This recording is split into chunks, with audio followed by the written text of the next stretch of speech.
जय श्री श्याम। आस्तिक कहानियों में आपका स्वागत है। भगवत गीता का मनोविज्ञान, जिसमें हम श्री कृष्ण और अर्जुन संवाद के बारे में जो हमने श्लोक किया था इससे पहले, उसका गहराई से मतलब जानने की कोशिश कर रहे थे। जिसमें अर्जुन श्री कृष्ण से बातें करते हैं और कृष्ण उनको समझाते हैं, जिसमें कृष्ण अर्जुन को सांख्य और योग के बारे में बता रहे हैं। उसमें सांख्य समझ में तो आई है, पर थोड़ी, लेकिन अनुभूति में नहीं आई है। इसीलिए प्रश्न तो उठते ही हैं। ज्ञान निष्ठा अर्थात सांख्य और कर्म निष्ठा अर्थात योग क्या अपने में पूर्ण नहीं है, अथवा क्या वो एक दूसरे के पूरक हैं? उनमें विरोध दिखाई पड़ने का क्या कारण है? आइए हम इसके बारे में गहराई से जानते हैं कि इसमें कृष्ण ने अर्जुन को किस तरीके से समझाया है और हमें जो समझ में नहीं आया। सांख्य और योग में विरोध नहीं है, लेकिन सांख्य की दिशा जिस व्यक्ति के लिए अनुकूल है, उसके लिए योग की दिशा प्रतिकूल है। जिसे योग की दिशा अनुकूल है, उसे सांख्य की दिशा प्रतिकूल है। सांख्य और योग में विरोध नहीं है, लेकिन इस जगत में व्यक्ति दो प्रकार के होते हैं। व्यक्तियों का टाइप दो प्रकार का है, और इसीलिए किसी के लिए सांख्य बिल्कुल गलत हो सकता है और किसी के लिए योग बिल्कुल सही हो सकता है, और किसी के लिए योग बिल्कुल गलत हो सकता है और सांख्य बिल्कुल सही हो सकता है। दो तरह के व्यक्ति हैं जगत में। अभी गुस्ताव जुंग ने व्यक्तियों को दो मोटे विभाजन किए हैं। एक को गुस्ताव जुंग कहता है एक्सट्रोवर्ट और दूसरे को कहता है इंट्रोवर्ट। एक वे जो बहिर्मुखी हैं, एक वे जो अंतर्मुखी हैं। जो व्यक्ति अंतर्मुखी हैं उनके लिए योग जरा भी काम का नहीं है। जो व्यक्ति अंतर्मुखी हैं उनके लिए सांख्य ही पर्याप्त है, पर्याप्त से ज्यादा है। जो व्यक्ति बहिर्मुखी हैं, सांख्य उनकी पकड़ में ही नहीं आएगा, कर्म ही उनकी पकड़ में आएगा। क्योंकि ध्यान रहे, कर्म के लिए बाहर जाना जरूरी है और ज्ञान के भीतर जाना जरूरी है। कर्म अगर कोई भीतर करना चाहे तो नहीं कर सकता। आप भीतर कर्म कर सकते हैं। कर्म के लिए बहिर्मुखी होना जरूरी है, बाहर जाना जरूरी है। कर्म के लिए अपने से बाहर निकलना पड़ेगा, तो ही कर्म हो सकता है। इसलिए जितना कर्मठ व्यक्ति होगा उतना अपने से बाहर चला जाता है, चांद तारों पर चला जाता है, भीतर नहीं आ सकता। योग जो है वो बहिर्मुखी व्यक्ति के लिए मार्ग है, सांख्य अंतर्मुखी व्यक्ति के लिए मार्ग है। और इसी तरह के दो तरह के व्यक्ति होते हैं। इन दो तरह के व्यक्तियों में विरोध है, सांख्य और योग में विरोध नहीं है। इस बात को ठीक से समझ लेना जरूरी है, क्योंकि अक्सर व्यक्तियों का विरोध शास्त्रों का विरोध मालूम पड़ने लगता है। व्यक्तियों का विरोध शास्त्रों का विरोध मालूम पड़ने लगता है ही नहीं। अब महावीर हैं, बुद्ध हैं, शंकर हैं या नागार्जुन हैं, इनके बीच जो भी विरोध हमें मालूम पड़ते हैं वे इन व्यक्तियों के विरोध हैं। जिस सत्य, जिस अनुभूति, जिस अलौकिक जगत की वे बात कर रहे हैं, वहाँ कोई विरोध नहीं है। लेकिन जिस मार्ग से वे पहुँचे हैं वहाँ भिन्नता है। भिन्नता ही नहीं, विरोध भी है। अब जैसे ही एक बहिर्मुखी व्यक्ति है तो उसके लिए धर्म सेवा बनेगी। अंतर्मुखी व्यक्ति है, उसके लिए धर्म ध्यान बनेगा। अंतर्मुखी व्यक्ति के लिए सेवा की एक बात एकदम से समझ में नहीं आएगी। जो बहिर्मुखी व्यक्ति हैं उनके लिए ध्यान की बात एकदम से समझ में नहीं आएगी कि भीतर डूबकर क्या होगा। जो भी है करने का बाहर है, जो भी होने की संभावना है वो बाहर है। ये दो तरह के व्यक्ति होते हैं। मोटे हिसाब से आमतौर से कोई भी व्यक्ति एकदम एक्सट्रोवर्ट और एकदम इंट्रोवर्ट नहीं होता। ये मोटे विभाजन है। हम सब मिश्रण होते हैं, कुछ अंतर्मुखी होते हैं, कुछ बहिर्मुखी होते हैं। मात्राओं के फर्क होते हैं। कभी होता है कि 90% व्यक्ति बहिर्मुखी हो और 10% अंतर्मुखी हो। आमतौर से व्यक्ति मिश्रित होते हैं। ऐसा बहुत ही कम होता है कि व्यक्ति शुद्ध रूप से अंतर्मुखी हो, क्योंकि शुद्ध रूप से अंतर्मुखी व्यक्ति एक क्षण भी नहीं जी सकता। भोजन करेगा तो बाहर जाना पड़ेगा, स्नान करेगा तो भी बाहर जाना पड़ेगा। अंतर्मुखी व्यक्ति अगर 100% हो तो तत्काल मृत्यु घटित हो जाएगी। बहिर्मुखी व्यक्ति भी अगर 100% हो तो तत्काल मृत्यु हो जाएगी, क्योंकि निद्रा भी चाहिए, जिससे भीतर जाना पड़ेगा। विश्राम भी चाहिए, जिसमें अपने में डूबना पड़ेगा। काम से छुट्टी, अवकाश भी चाहिए। मित्रों, प्रियजनों से बचाव भी चाहिए, अन्यथा उसका अपने अंतर जीवन के स्रोतों से संबंध टूट जाएगा और वह समाप्त हो जाएगा। इसीलिए यह जो विभाजन है सैद्धांतिक है। व्यक्ति व्यक्ति में मात्राओं के फर्क होते हैं। 90% कोई व्यक्ति बहिर्मुखी होता है तो कोई 10% अंतर्मुखी होता है।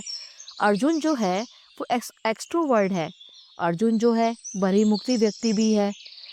इसीलिए सांख्य की बात उसकी समझ में पड़नी असंभव है, या इतनी थोड़ी सी पड़ सकती है कि उससे वह नए सवाल उठा सकता है, लेकिन उससे उसके जीवन का समाधान नहीं हो सकता।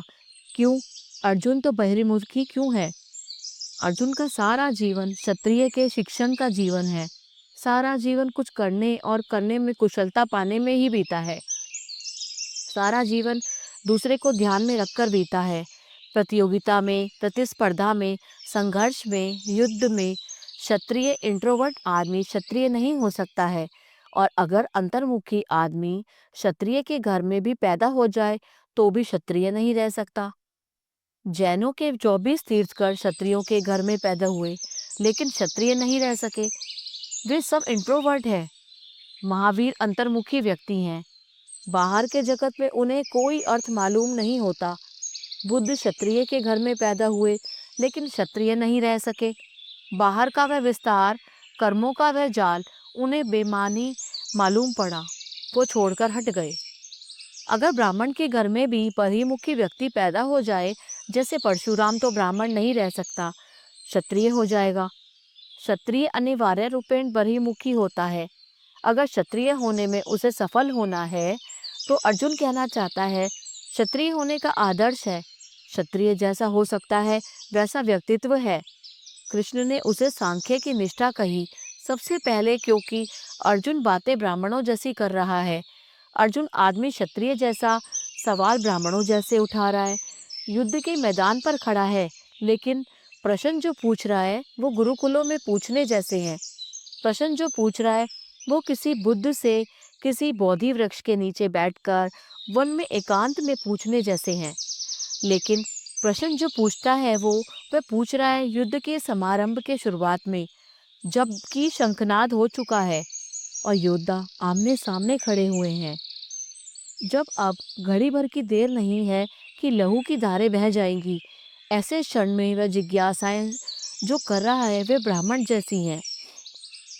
कृष्ण ने बड़ी ही अंतर्दृष्टि का प्रमाण दिया है, क्योंकि बात वह ब्राह्मण जैसी कर रहा है।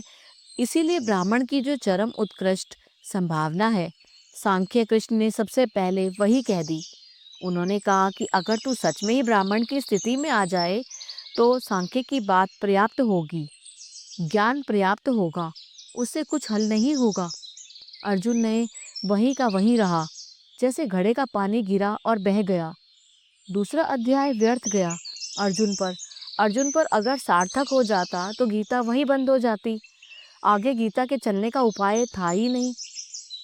अब कृष्ण को एक एक कदम नीचे उतरना पड़ेगा। वे एक एक कदम नीचे उतरकर अर्जुन से बात करेंगे। शायद एक सीढ़ी नीचे की बात अर्जुन की समझ में आ जाए। इतना तय हो गया कि ब्राह्मण वह नहीं है, वह उसका स्वधर्म नहीं है, वह उसका व्यक्तित्व नहीं है। सांख्य बेकार गया। सांख्य बेकार है इसलिए नहीं, अर्जुन पर बेकार गया, अर्जुन के लिए बेकार है, लेकिन कृष्ण के लिए सर्वाधिक महत्वपूर्ण था। इसीलिए सबसे पहले सांख्य की बात कर ली गई। इसीलिए कृष्ण ने सबसे पहले, जैसे एक दुकानदार, अब कोई व्यक्ति उनसे सामान खरीदने आता है तो दुकानदार को वो पहले आम चीज़ें दिखाता है, तो अगर उसको ना पसंद आए तब सबसे ज़्यादा उसको कीमती चीज़ और अच्छी चीज़ दिखाता है जिससे ग्राहक जा ना सके। इसी वही चीज़ जो ग्राहक को लास्ट में दिखाता है, इसमें श्री कृष्ण ने उसको सबसे पहले दिखा दी, लेकिन वहाँ पर उसको वो चीज़ समझ में नहीं आई। अब कृष्ण को उसको समझाने के लिए दुकानदार की भांति अब जो शुरू से किया गया वही रिपीट करना पड़ रहा है। अब यही सांख्य और योग था। अब इसी में एक बहुत छोटा सा प्रश्न और है। आपने अभी अभी सोचा होगा कि व्यक्ति कुछ अंतर्मुखी होते हैं, कुछ बहिर्मुखी होते हैं। इसका क्या अर्थ है? कि व्यक्ति को सांख्य और योग दोनों की साधना साथ साथ करनी पड़ेगी? नहीं, दोनों की साधना साथ साथ नहीं की जा सकती। दो रास्तों पर कभी भी एक साथ नहीं चला जा सकता, और जो दो रास्तों पर एक साथ चलेगा वह कहीं भी नहीं पहुंचेगा, चल भी नहीं सकेगा। ना दो नावों पर ना एक सवार हुआ जा सकता है, और जो दो नावों पर एक साथ सवार होगा वह सिर्फ डूबेगा, वह कहीं पहुंच ही नहीं सकता। जब मैंने कहा कि व्यक्ति में मात्राएं हैं, तो जिस व्यक्ति में जिस तत्व की ज़्यादा मात्रा है उसे उसी मार्ग पर जाना होगा। मार्ग तो एक ही चुनना होगा। अगर वह बहिर्मुखी है अधिक मात्रा में तो योग मार्ग है, अगर अंतर्मुखी है अधिक मात्रा में तो सांख्य मार्ग है।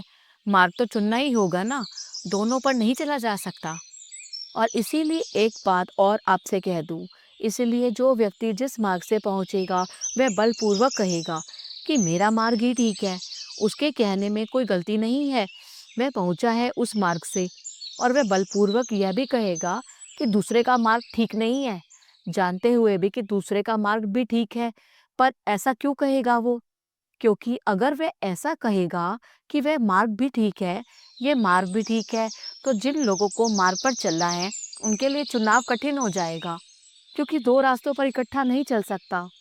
अब वो अपने को प्रायोरिटी देगा कि मैं जिस रास्ते से आया हूँ, मैं लोगों को सीधा गाइड कर रहा हूँ, तो मेरे रास्ते से ही चला जाए। दूसरे का रास्ते को ठीक बताएगा तो लोगों में कन्फ्यूजन पैदा हो जाएगा। इसीलिए वो दूसरे को ज़्यादा ठीक भी नहीं बता रहा है, इसलिए अपने मार्ग को वो जोड़ दे रहा है। इसलिए दुनिया में जब से इलेक्टिक रिलीजन पैदा हो गए, जैसे थियोसॉफी, जिसने कहा कि सब मार्ग ठीक है, तो उस मार्ग पर कोई आदमी चला नहीं कभी। हाँ, लोग किताब पढ़ लिए। जब सब मार्ग ठीक है तो चुनाव मुश्किल हो गया। जब से दुनिया में कुछ ऐसे लोगों ने बात करनी शुरू की कि सभी ठीक है, तब से करीब करीब मतलब यह हुआ कि सभी बेकार है, कुछ भी ठीक नहीं है। जो अंततः मतलब हुआ, जब हमने कहने लगते हैं कि सब ठीक है, तो करीब करीब बात ऐसी हो जाती है कि गलत कुछ भी नहीं है। और अंततः मनुष्य के मन पर जो परिणाम होता है वह यह होता है कि सभी गलत है। इसीलिए सांख्य अनिवार्य रूप से कहेगा कि गलत है कर्म की बात, ज्ञान ही सही है। मैं मानता हूँ इसमें करुणा है, इसमें डॉगमेटिज्म नहीं है, इसे बात को ठीक से समझ लेना है। इसमें कोई रूढ़िवादी नहीं है, इसमें सिर्फ करुणा है, क्योंकि वह जो विराट मनुष्य जाति है उसे चुनाव करना है, एक एक आदमी को डिसीजन लेना है कहाँ चले। अगर सभी ठीक है तो आदमी इनडिसिसिव हो जाता है, वह अनिश्चय में पड़ जाता है, वह सिर्फ खड़ा रह जाता है।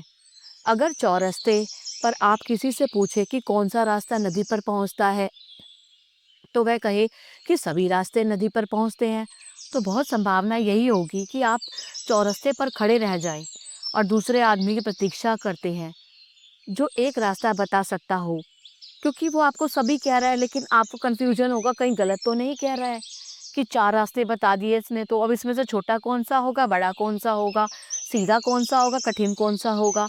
तो इसीलिए वो स्पष्ट रूप से सोचता है कि दूसरा व्यक्ति आए तो वो उससे कंफर्म कर ले कि कौन सा रास्ता बेस्ट है। अब उसके डिसीजन का भी वो उसका सोचेगा कि वो क्या कहना चाहता है, फिर वो उससे मिलान करेगा अपने डिसीजन से कि उसने और उसके रास्तों में कितना सही है कितना गलत है। सांख्य कहेगा ठीक है ज्ञान, योग कहेगा ठीक है साधना, कर्म श्रम, उनके कहने में करुणा है। व्यक्तियों को जिनसे यह बात कही जा रही है उनके सामने स्पष्ट चुनाव चाहिए। लेकिन एक बात समझ लेनी चाहिए कि प्रत्येक व्यक्ति को अपने को तौल कर मार्ग पर चलना चाहिए। इसीलिए गीता का अर्थ में एक अद्भुत ग्रंथ है। ना कुरान इस अर्थ में अद्भुत है, ना बाइबल इस अर्थ में अद्भुत है, ना महावीर के वचन, ना बुद्ध के इस अर्थ में अद्भुत है। किसी और अर्थ में वे सारी चीज़ें अद्भुत हैं, लेकिन गीता का एक विशेष अर्थ में अद्भुत है कि उसमें सब तरह के व्यक्तियों के मार्गों की चर्चा हो गई, उसमें सब तरह की संभावनाओं पर चर्चा हो गई, क्योंकि अर्जुन पर कृष्ण ने सभी तरह की संभावनाओं की बात कर दी। एक एक संभावना बेकार होती गई। वे दूसरी संभावना की बात करते चले गए। ऐसे अर्जुन के बहाने कृष्ण ने प्रत्येक मनुष्य के लिए संभावना के द्वार खोल दिए। लेकिन उससे उलझन भी पैदा हो गई। उलझन यह पैदा हो गई कि कृष्ण जब सांख्य की बात करते हैं तो वो कहते हैं सांख्य परम है।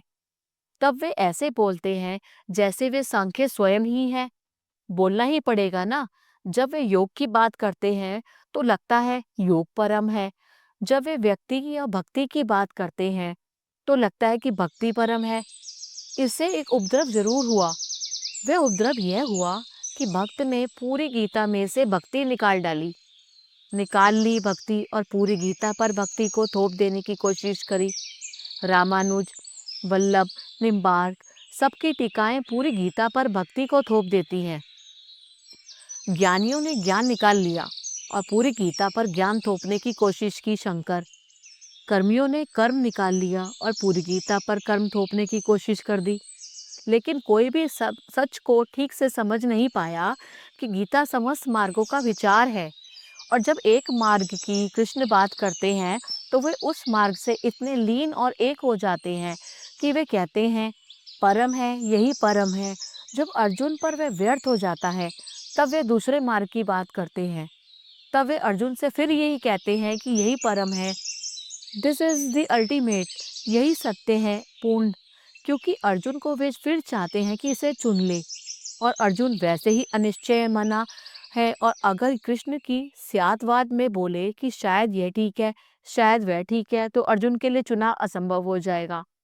अगर कृष्ण यह कहें कि वह भी ठीक है, यह भी ठीक है, किसी के लिए वह ठीक है, किसी के लिए यह ठीक है, कभी वह ठीक है, कभी यह ठीक है, तो अर्जुन जो इंडिसीजन में पड़ा हुआ है, तो अनिर्णय में पड़ा है, जो चिंता में पड़ गया है, जिसे मार्ग ही नहीं सूझ रहा, उसके लिए कृष्ण मार्ग नहीं बना सकेंगे, मार्ग नहीं दे सकेंगे।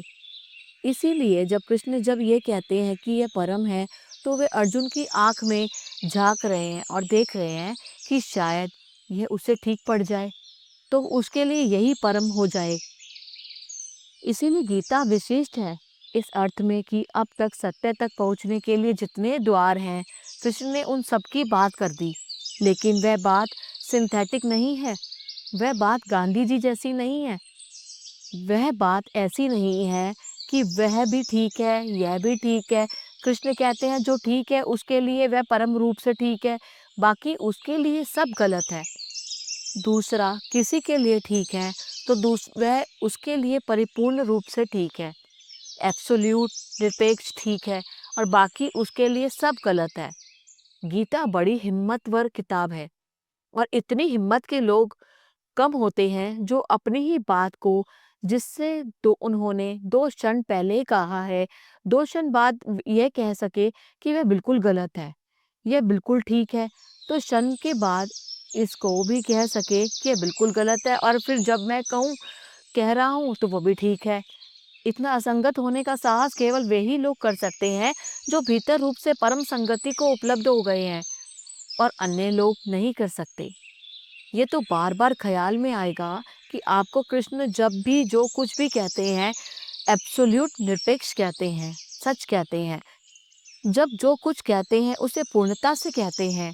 ख्याल यही है कि वह इतनी पूर्णता में अर्जुन के लिए चुनाव बन सकता है, अन्यथा चुनाव नहीं बन सकता है।